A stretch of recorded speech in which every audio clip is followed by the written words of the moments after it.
知道出去玩最讨厌的不是行程爆炸，也不是旅伴很累，是床伴打呼。你知道那种感觉吗？正准备进入梦乡，然后突然一个所以我今天决定帮我那个朋友，对，就是在说你，特地来台北帮你体验一下大安风采美学牙医诊所的1对1专属止鼾疗程。首先摄影师先帮我拍了形象照和牙科摄影，再来竟然是测 InBody， 下一步我超熟，以前做牙套和蛀牙常看到的好朋友 CBCT， 这个我就不熟了，但这超屌，用口腔扫描立马描绘出了3D 影像。再来就是重点，医师要判断到底要用哪种专属疗程。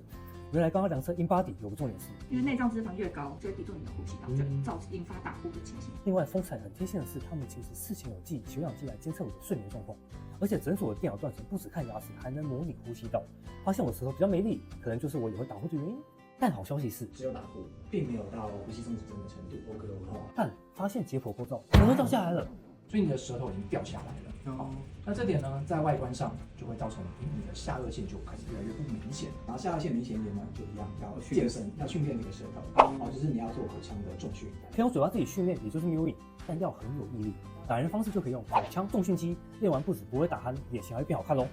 再来就只要等2周，好兴奋，来实际用用看。不得不说，真的有酸，但下颚线好像真的变明显了。不想要没朋友、分手，甚至分房睡，脸型想要更好看的你，就赶快来大安风采美学牙医诊所，详细资讯在留言处哦。